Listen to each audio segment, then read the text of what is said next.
kind of disappointed Don's not here because I was going to talk about English grammar. The difference between a sentence based on its punctuation. We look at the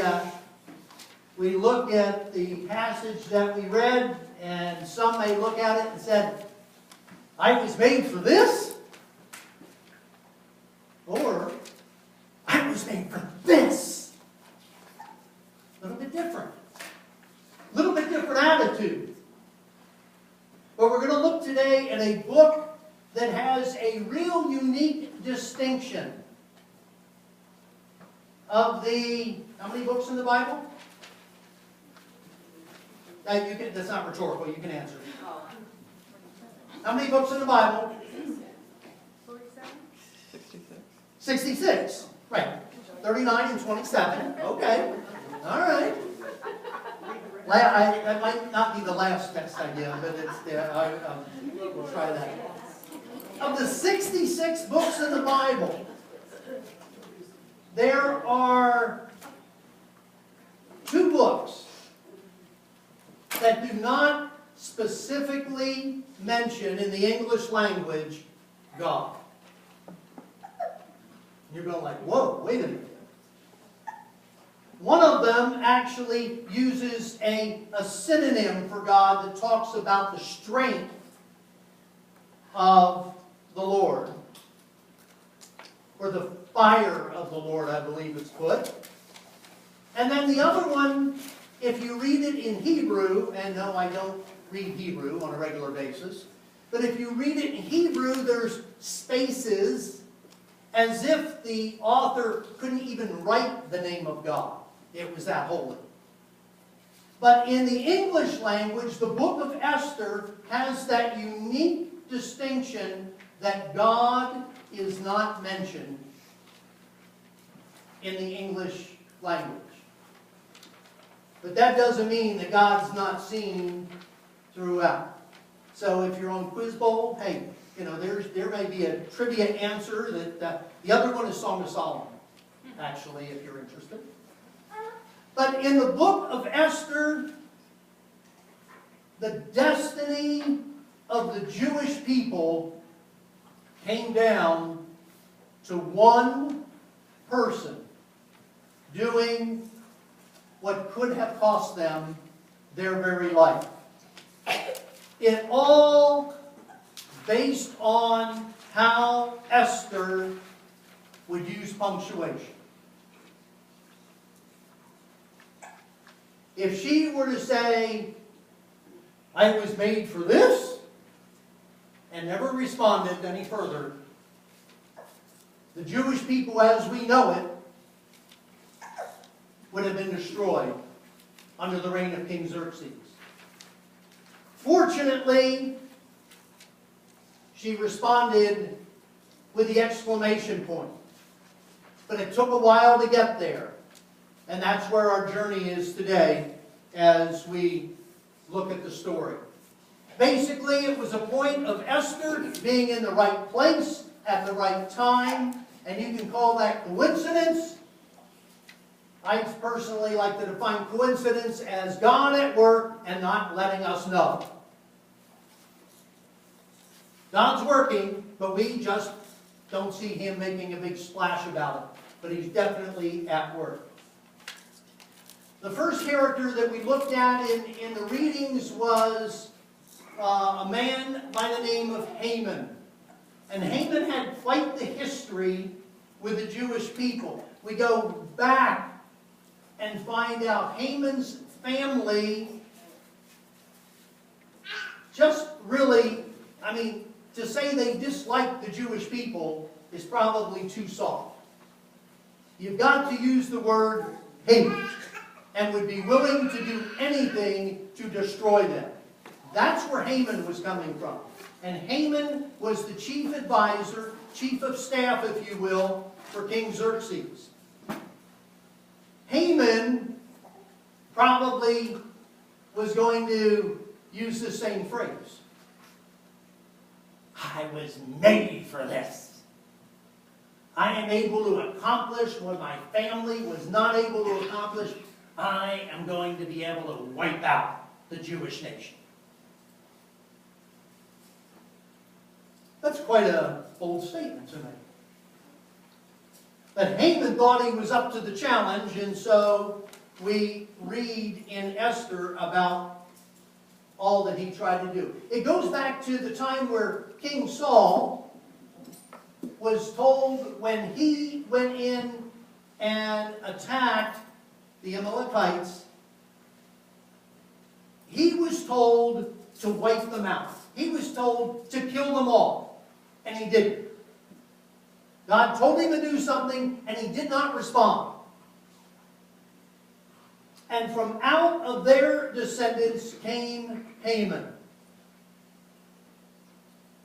So maybe in the eyes of those that hated the Jewish people, Haman was made for a time such as this.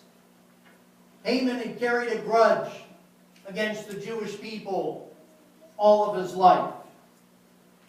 He held a high position. Like I said, he was chief of staff for King Xerxes. He was in a position where he could influence the king at any moment. And he was going to do that with the idea of destroying the Jewish nation. Haman had gone into King Xerxes, as we read about in the first passage in chapter 3, and he convinced the king to exterminate the Jews in all 127 provinces, and whoever would kill the Jewish people could keep all of their possessions. You wonder where he got the 10,000 bags of silver that he was going to donate to the government? That's where he was going to get it from. He was going to get it from the money and the possessions that the Jewish people had owned. And he was going to go in and take care of that, and take care of the Jewish people. Haman decided to cast lots. Some might say, well, that's kind of like rolling the dice. And that's probably the closest thing we have today to someone else casting lots. You probably are more familiar with the idea of casting lots when it came to a story in the New Testament, when the soldiers cast lots for Jesus' clothes when he was on the cross. The casting of lots was something that was a very common practice. And so Xerxes allowed Haman to cast lots to determine when this order would go forth and when the children of God would be killed. And when he cast the lots, it came up at Adar the 13th, the middle of Adar, the month, which now is called by another name. It's called the Ides of March. When you think of Ides of March, you may think of something else. The assassination of Julius Caesar in 44 BC.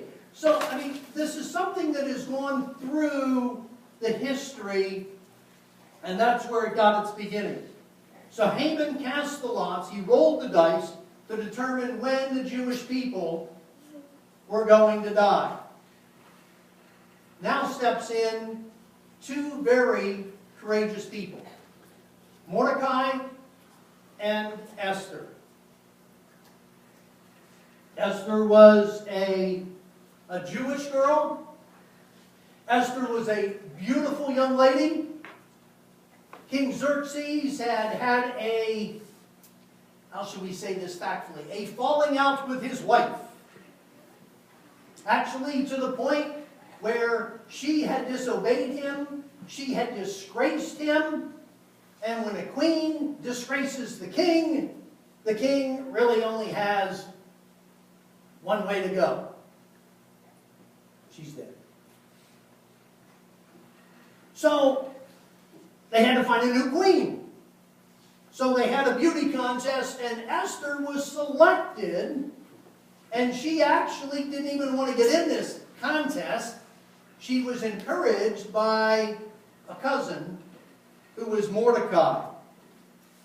And so Mordecai, as we read in the second passage, had become aware of the order from King Xerxes through Haman's encouragement to kill the people. And Mordecai told Esther, you need to do something.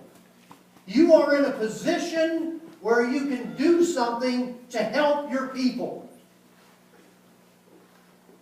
Well, I don't know about you, but to me that seems like a pretty bold message. That seems like a pretty tall order. Now, I mean, I guess after all, she is the queen, and she's probably used to having everybody around her, and waiting on her, and so forth and so on. But to actually go in and ask for the lives of your people is a pretty big challenge. And if you read other parts of the text, you find out that King Xerxes didn't even know that Esther was Jewish. So it makes it even more of a challenge.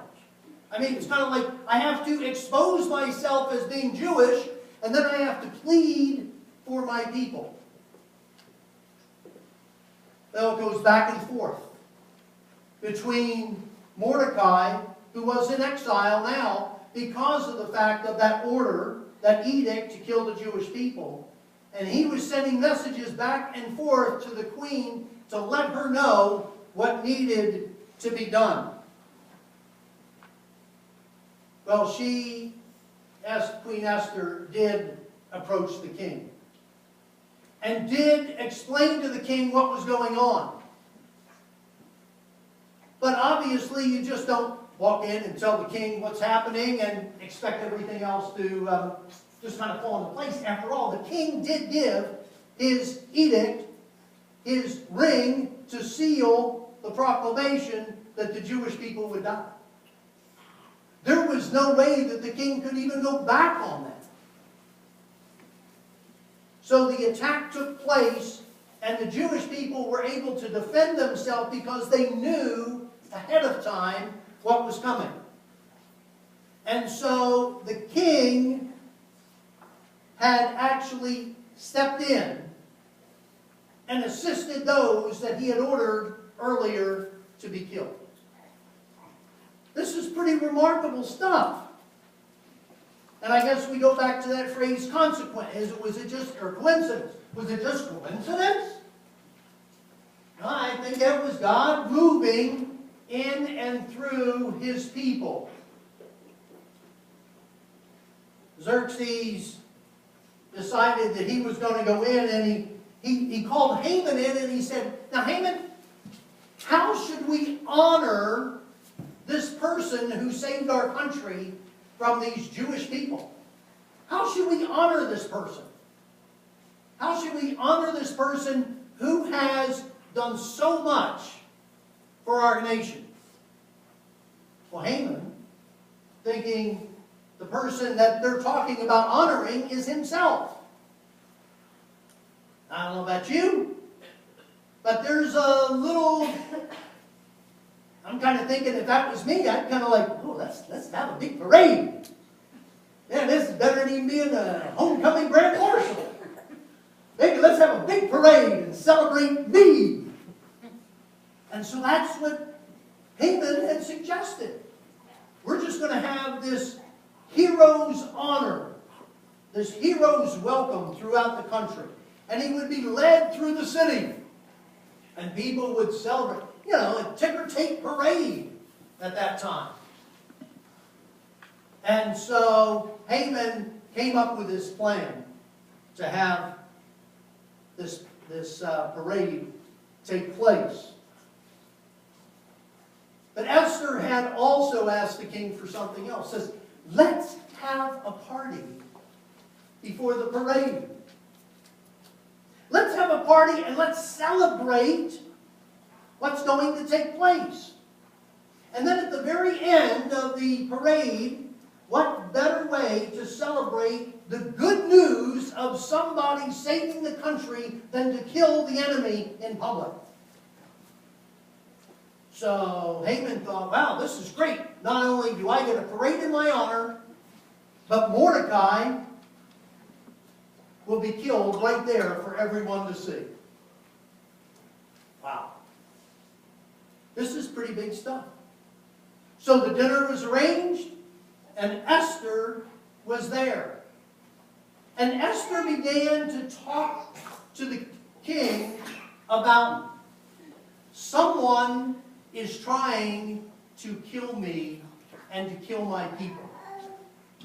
Well, I don't know about you, but if I were the king and found out somebody was trying to kill the queen and all of her people, I'd be a little upset.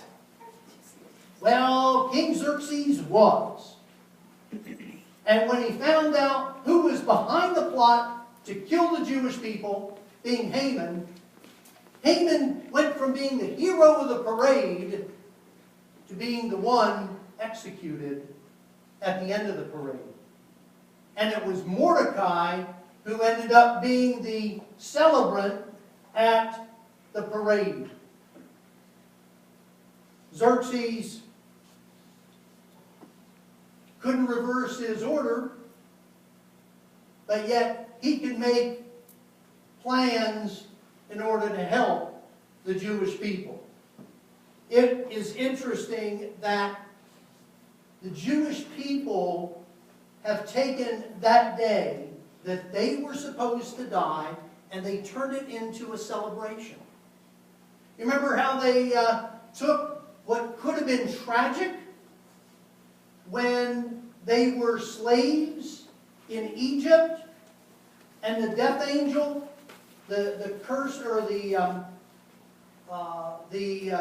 different plagues that were sent out over Egypt, and they were going to pass over, and the firstborn were going to die, and the Jewish people were saved, and then the Jewish people used that as a time of celebration. The same thing took place here. They remember this time when they were saved, and they, to this day, celebrate this event. At about this time, in the middle of March, in the Feast of Purim, Mordecai was honored by taking Haman's place as not only the one that was honored in the parade, but after Haman was executed, that Mordecai was brought in by Queen Esther to be the king's top advisor. This has kind of all gone full circle. It's kind of, wait a minute, Mordecai is the leader of the people who are being exiled and who are being sentenced to death. And now, because of Queen Esther's intervention, he now becomes the new chief of staff. Some pretty amazing consequences that happened because Mordecai was willing to step up. But not only was Mordecai willing to step up, I mean, he had stuff to lose. I mean, he had his life to lose and it was already sentenced. But Queen Esther stepped up. Queen Esther could have said, you know, I'm just going to, dare I say, shoot the dice. I'm just going to let things fall where they may. You know, yes, my people will die, but the king won't kill me because I'm his queen. We all know how that worked out for her predecessor. But she stepped up and said, no, I was born for such a time as this. There is a point in my life where I need to make a decision and to be able to be honoring to God in the position that He has placed me. And that's exactly what she did. And that was exactly how God used this situation. and her in order to save the Jewish people. It's interesting, in the book of Proverbs, Solomon, who we talked about a few moments ago, had actually written this in chapter 16. We may throw the dice. We may cast the lots. But God determines how they fall. God stepped in and intervened in a way that would bring glory to His name and to save His people. It's not coincidence, folks. This was God at work in the lives of His people that are willing to take a stand. Willing to step out and say, you know, this isn't right. I need to make a difference. God has called me for this time, and I need to honor Him in what happens. So what's that look like for you and for me? What's that look like? We name the different things that are going on in our lives. We look at the fears that we have. I'll tell you, this week did not do anything to distract me from the fact that God's people are in situations where they are confused, they are fearful, they don't know which way to turn, they have a decision to make, and we don't know what's going to happen. People are having this happen. It wasn't just Mordecai and Esther. It's you and me. We struggle. We have things happen in our lives. We're getting older. Our bodies aren't working quite the way they ought to be working. And they're sure not working the way they did 30 years ago. I guess that, eliminates some of it, right? I was reminded this year, this is the year I turned 60.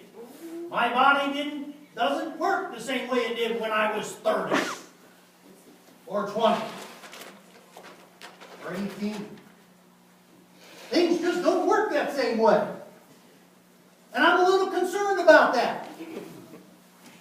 And I'm finding out there's more and more people that are in that boat with me. I'm realizing I'm getting older and older. Whether it's 60 or 80 or higher yet. We get concerned. There's things going on. There's, I see these ads on TV. Do you have enough money for retirement? Seriously? If I last about a month after I retire, I think I can make it. Do you have enough money? How much is it going to take? Is it going to take 200,000? Is it going to take $1 million? What's it going to take? And these ads are starting to promote that. It's like, oh my goodness, look at it, you're not prepared. I'm thinking, gee, this is really encouraging. I'm sitting down watching a show on TV that talks about all these, things that are going on in life, and then the commercials come on and tell me that I'm dead broke and not going to make it. Golly, I just love it. But then the concerns about people that are concerned about losing their job. People that are concerned about losing their homes and their families are in disarray. People are concerned. And if it's not happening to you, it's happening to the person next to you, your neighbor, the person you have coffee with at the coffee shop, the person you're working next to at work, the person that you're driving next to on the highway. We're going through these tough times and we're trying to figure out where in the world is God in all of this.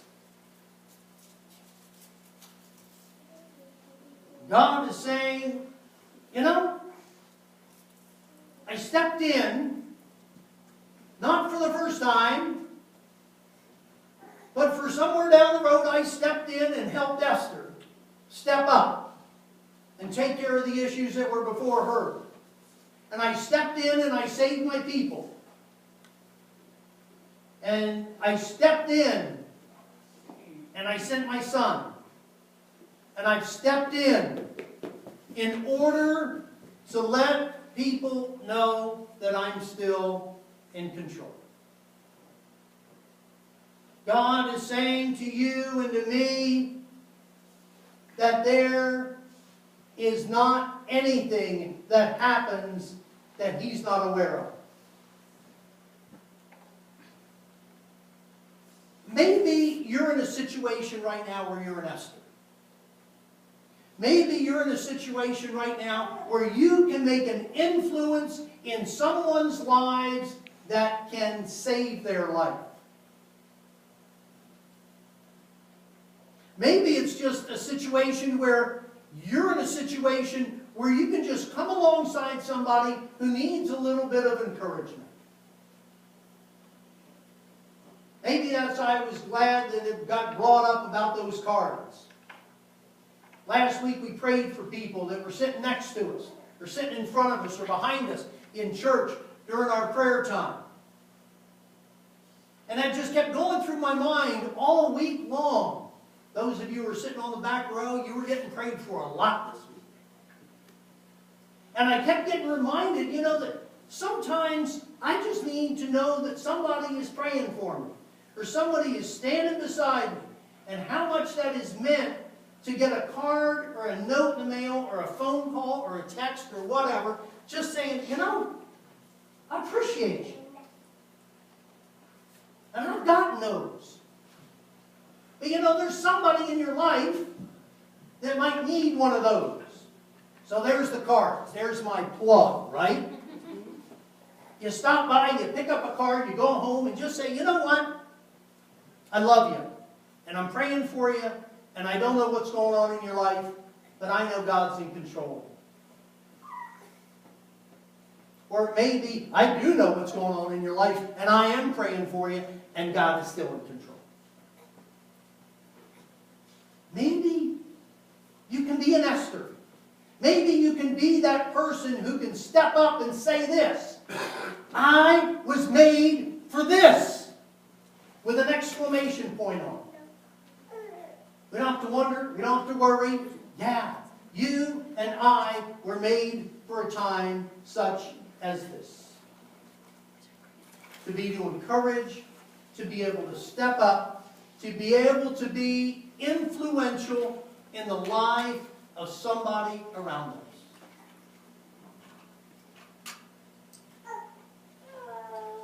I really encourage you to do that. Maybe this is not something you're really comfortable with, or not something you've done a lot of in the past, but man, if you want a challenge for Lent, how about just one card a week, one text a week, one phone call a week, just to tell somebody, you know what? I love you. I don't know what's going on in your life, but I'm praying for you. And I'm here to support you. I'm going to give up being for Lent. And I'm going to step up because I was made for a time just like today. Esther did. It changed. If she had not stepped up, it would have changed the history of the world. If the Jewish people would have been wiped out at that point, let's see. Where would Jesus fit in? Oh yeah, that's right. He wouldn't have.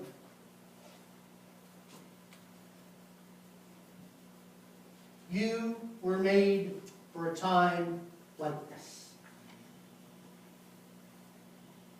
The question is, and the challenge for us today is, will we step up? And you know what? During this whole series, we've talked about how our story and God's story are so intertwined. Your story is intertwined with somebody else's that you will meet, or that you already know. And your little card, or your little text, or your little phone call, or your just stopping by to see them.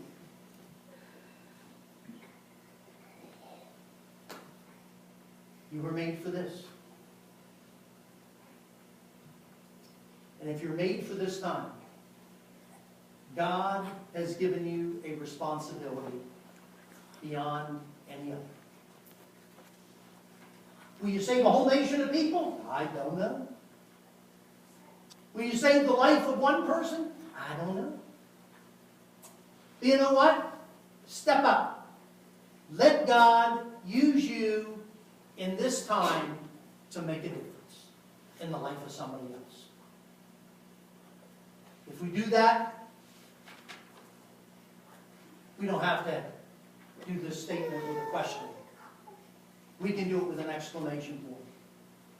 And as we go through Lent and we get to Easter, boy, that same power that raised Jesus from the dead with an exclamation point can be your life with an exclamation point that I made a difference in someone's life. I guess that's our challenge. And I pray it's our story. Let us pray.